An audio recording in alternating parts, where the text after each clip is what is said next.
तमाम किस्म की हम्द व सना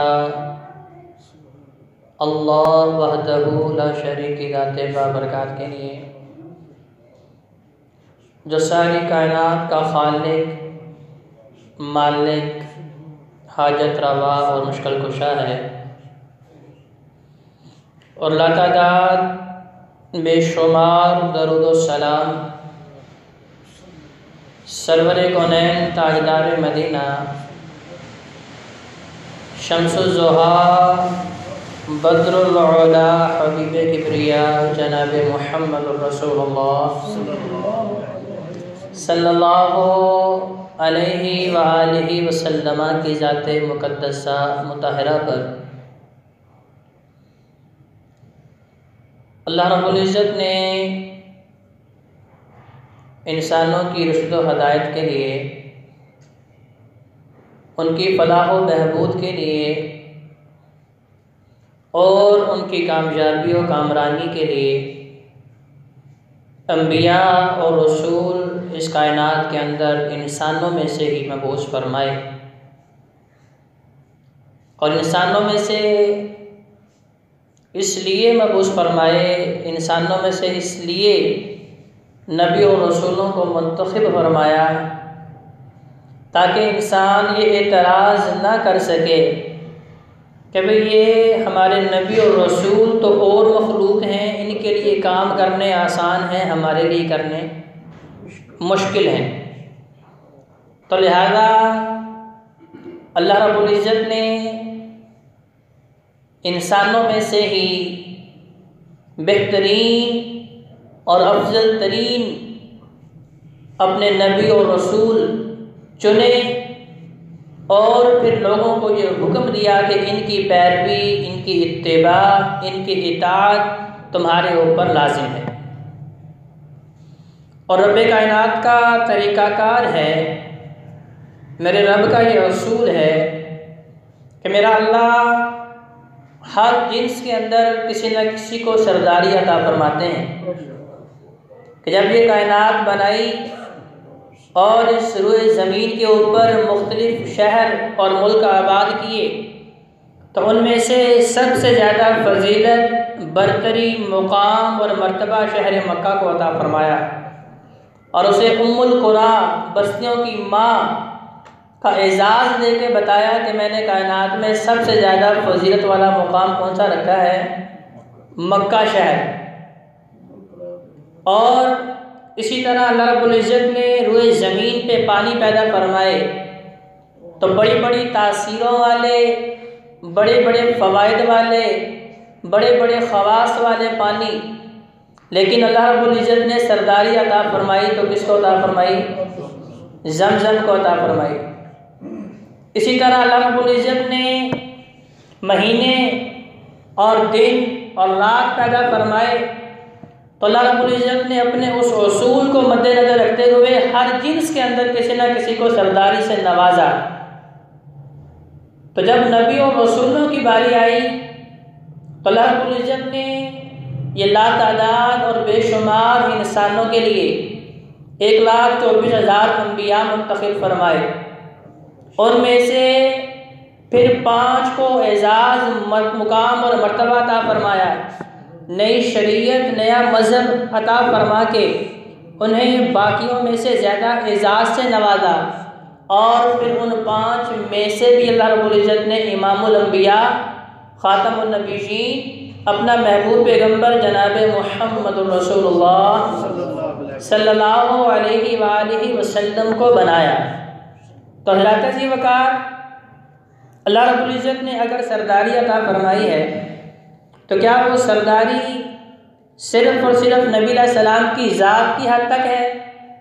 नहीं, वो सरदारी मेरे नबी अलैहिस्सलाम की ज़ात के एतबार से भी है, मेरे नबी अलैहिस्सलाम के अखलाक के एतबार से भी है, मेरे नबी अलैहिस्सलाम के सीरत व किरदार के एतबार से भी है, मेरे नबी अलैहिस्सलाम की बात, हदीस और कौल के एतबार से भी है, मेरे नबी अलैहिस्सलाम के अहले बैत के एतबार से भी है। तो गोया कि मेरे नबी करीम सल्लल्लाहु अलैहि वसल्लम की हर चीज़ को अल्लाह रब्बुल इज़्ज़त ने मुकाम और मर्तबा अता फरमा के इस हैसियत को सब के सामने वाज़े कर दिया कि मेरे नबी की हर बात इंसानों में से आला, अरफा और बेहतरीन है।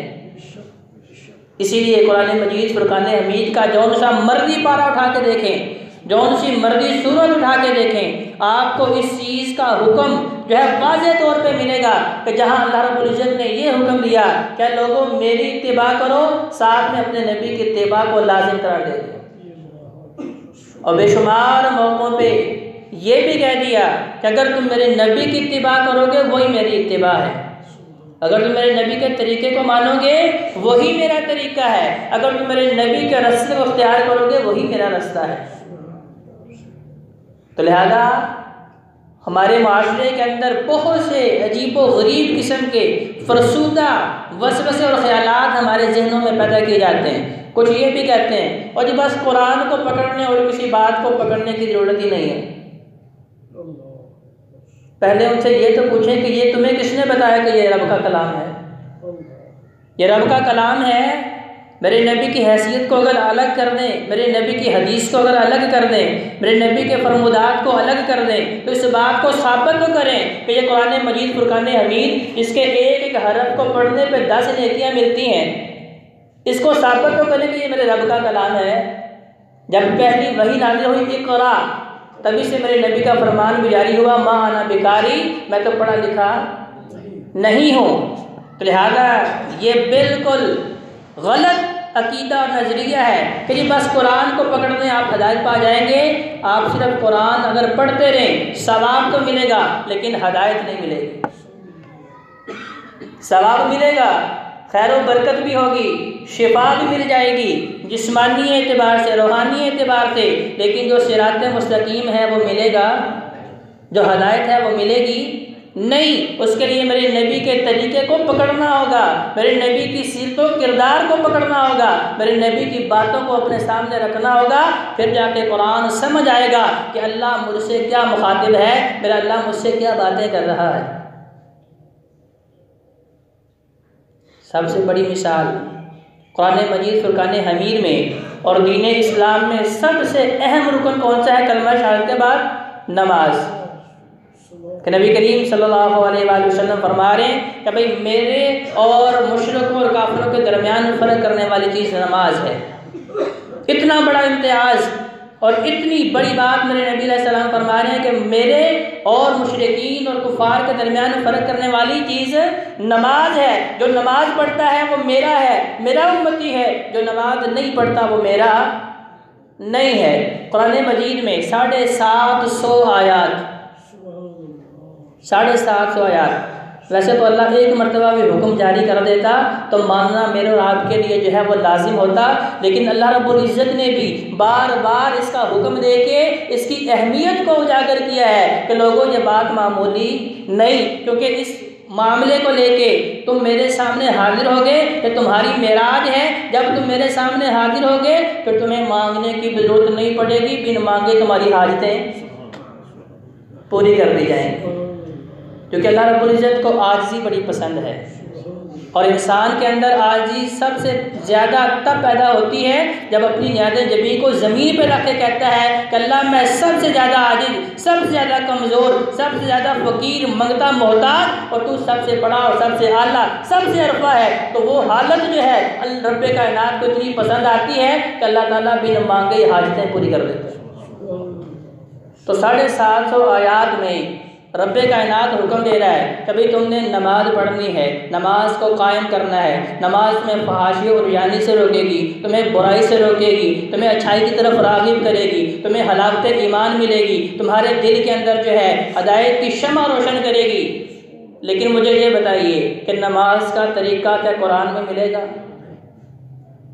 उठाइए सारा कुरान, बिस्मिल्लाहिर्रहमानिर्रहीम से शुरू करें और सूरह नास की आखिरी आयत तक 30 पारे पढ़ दें, 114 सूरतें पढ़ दें। हर आयत को बड़े गौर के साथ पढ़ें। मुझे बताएं कि कहाँ लिखा हुआ है कि ज़ोहर की इतनी रकातें हैं, असर की इतनी रकातें हैं, मगरिब की इतनी रकात हैं, इशा की इतनी है, फजर की इतनी है, क़याम में ये पढ़ना है, रुकू में ये सब पढ़ना है, सजदे में ये पढ़ना है, तशहुद में ये पढ़ना है। बताइए तो सही ना, कुरान जो कहते हैं कि सिर्फ कुरान को पकड़ लें आपको हदायत मिल जाएगी। बताइए फिर कुरान के अंदर किधर लिखा हुआ? कुरान इख्तसार है और उसकी तफसीर मेरे नबी करीम सल्लल्लाहु अलैहि वसल्लम की सीरत है। कुरान मुख्तसर है और उसकी तशरीह नबी करीम सल्लल्लाहु अलैहि वसल्लम की सीरत व किरदार है। हाँ, देखना है नमाज कैसे पढ़ी जाती है तो नबी करीम सल्लल्लाहु अलैहि वसल्लम का फरमाने आलिशान सल्लू कमा रअयतुमूनी उसल्ली, और लोगों नमाज जिसका हुक्म 750 मरतबा रब्बे कायनात कुरान में दे रहा है वो पढ़नी है तो उस तरह पढ़ो जिस तरह तुम मुझे पढ़ते हुए देखते हो। तो नबी करीम सल्लल्लाहु अलैहि वसल्लम उसका अमली नमूना है। इस तरह रोज़ा है, हज उम्रा है, ज़कात है, सदका खैरात है, दुआ मुनाजात है, जितनी भी इबादत हैं कुरान के अंदर उसकी तफसील मौजूद नहीं है। कुरान में अल्लाह ताला ने मुख्तसरन हुक्म दिया है कि ये काम करना है। वो करना कैसे है वो नबी करीम सल्लल्लाहु अलैहि वसल्लम ने सहाबा को करके बता दिया, करके दिखा दिया और हुक्म के एतबार से बता दिया कि ये काम को इस तरह तुमने सरअंजाम देना है तो तुम्हारा हर अमल जो है रब्बे कायनात की बारगाह में अजर व सवाब का मुतहम्मिल है। इसीलिए सूरह निसा नंबर 58 में अल्लाह ताला क्या इरशाद फरमा रहे हैं, क्या ईमान वालों अतीउल्लाह व अतीउर रसूल, अल्लाह और उसके रसूल की इताअत तुमने करनी है। व उलिल अम्रि मिनकुम, और जो तुम्हारे हुक्मरान हैं, फ़इन तनाज़अतुम फ़ी शैइन फरुद्दूहु इलल्लाहि व रसूल, और अगर तुम्हारा तनाज़ा हो जाए, इख्तिलाफ पैदा हो जाए, जैसा कि आज देखें बात एक होती है दलाइल 20 आते हैं, समझ नहीं आ रही होती। हर बंदा कहता है जी मैं हक पे हूँ, मेरे पास जो है वो किताब व सुन्नत है, मेरे पास दलाइल हैं। तो हमने उसके दलाइल देखने हैं कि वो दलाइल किसी मेरे जैसे आम मौलवी और मुल्ला के हैं या वो कुरान व सुन्नत के दलाइल हैं। हर ऐरे गैर नत्तु खैरे की बात भाई को दलील नहीं होती, न हर अरबी हदीस होती है, न हर बड़े की बात मेरे लिए काबिल हुज्जत है। मेरे लिए काबिल हुज्जत सिर्फ और सिर्फ नबी कायनात अलैहिस्सलाम की बात है और रब्बे कायनात की बात है। कायनात के अंदर सिर्फ एक हस्ती ऐसी है जिनकी 100% बात मानना मेरे ऊपर लाजिम है। अल्लाह कुरान में हुक्म दे रहा है अतीउल्लाह व अतीउर रसूल, गोया कि नबी की इत्तिबा और इताअत को अल्लाह तबारक व तआला अपनी इत्तिबा और इताअत करार दे रहे हैं। तो सिर्फ कायनात में एक ऐसी हस्ती है जिनकी बात को ठुकराया नहीं जा सकता, झुटलाया नहीं जा सकता, छोड़ा नहीं जा सकता।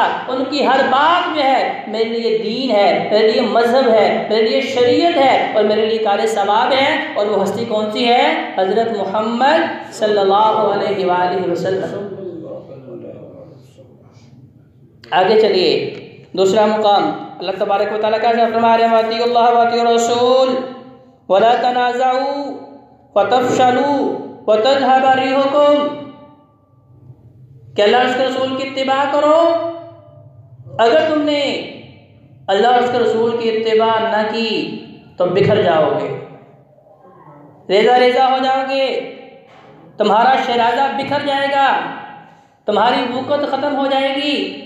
तुम लाखों की तादाद में भी हो लेकिन फिर भी तुम्हारा कोई वज़न नहीं होगा। ज़ात ज़िक्र आज के माशरे में ये मुँह बोलता सबूत है कि नबी करीम सल्लल्लाहु अलैहि वसल्लम की इत्तिबा करने वाले थे 313 मुट्ठी के बराबर, चंद ज़र्रात के बराबर, हज़ारों से लड़वा दिया। रब्बे कायनात ने फतह याद कर दिया और सारी कायनात ने देखा कि अल्लाह तबारक व तआला ने गैब से नुसरत की, क्योंकि रब के वादे हैं अंतुमुल आलौना इन कुंतुम मुमिनीन। रब्बे कायनात ने शर्त लगाई है कि अगर तुम मोमिन हो फिर तुम्हारी तादाद, तुम्हारी कसरत, तुम्हारी किल्लत, तुम्हारा ज़्यादा होना, तुम्हारा कम होना कोई माना नहीं रखता, फिर तुम्हारी मदद करने के लिए रब्बे कायनात मौजूद है।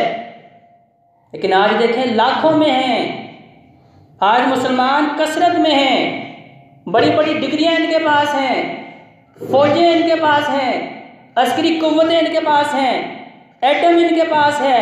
लेकिन नबी कायनात अलैहिस्सलाम को अल्लाह ने बता दिया था कि अगर ये लोग नबी आपकी इत्तिबा नहीं करेंगे खसर ख्वाहिशात की तरह इनका वक़्त जो है, इनका वज़न जो है वो ख़त्म कर दिया जाएगा, तिनकों के बराबर भी इनका वज़न नहीं होगा। आज यही वजह है कभी डेनमार्क में, कभी नॉर्वे में, कभी फ्रांस में मेरे महबूब पैगम्बर अलैहिस्सलाम की सीरत पे जो है डाके डाले जाते हैं।